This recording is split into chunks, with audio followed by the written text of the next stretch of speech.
सियाचिन की वो ठंडी हवा आज भी उस मुलाकात को याद रखती है जब एक प्रधानमंत्री ने बर्फ की दीवारों के बीच अपने सैनिकों के साथ खड़े होकर कहा था, आपके बिना भारत अधूरा है। पर असली कहानी तो अब शुरू होती है। मोदी जी के उस दौरे के बाद सियाचिन बेस कैंप में कुछ बदल गया था।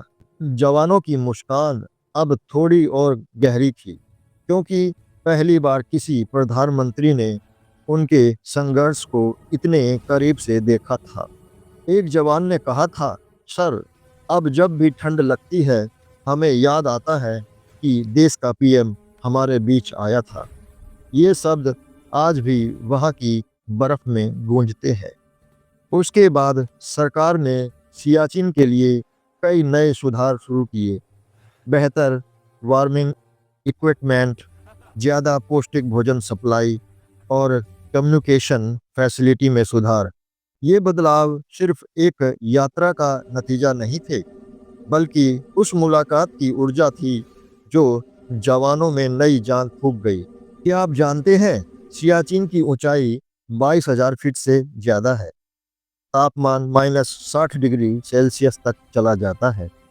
जवानों को हर 3 महीने में नीचे भेजना पड़ता है, वरना शरीर साथ छोड़ देता है। हर साल हजारों टन बर्फ हटाकर रास्ते बनाए जाते हैं ताकि राशन और हथियार पहुंच सके। और फिर भी वो जवान मुस्कुराते हुए कहते हैं, ये देश की मिट्टी है, यहाँ तकलीफ नहीं, गर्व लगता है। उस दिवाली की रात जब बाकी भारत में दीपक जल रहे थे, तो सियाचिन में भी कुछ दीपक जले। न तेल के न बिजली के, बल्कि देश प्रेम की आग से। जवानों ने कहा, आज दिवाली सच में हमारे लिए आई है। और वो पल पूरे देश के दिल में बस गया। वहां से लौटकर मोदी जी ने कहा था, जिस देश के सैनिक सियाचिन जैसे स्थान पर तैनात हैं, उसे कोई शक्ति झुका नहीं सकती। ये सिर्फ शब्द नहीं थे, ये था एक विश्वास जो हर जवान के लिए दिल में नई रोशनी बनकर जल उठा। आज भी जब कोई नया बैच सियाचिन पहुंचता है तो पुराने जवान बताते हैं, यहीं प्रधानमंत्री आए थे, हमारे बीच हमारे जैसे। वो पल अब एक कहानी बन चुका है।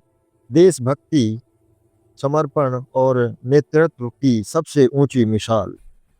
सियाचिन की बर्फ भले ही ठंडी हो, पर वहाँ जलती है वो आग जो हर हिंदुस्तानी के दिल में है।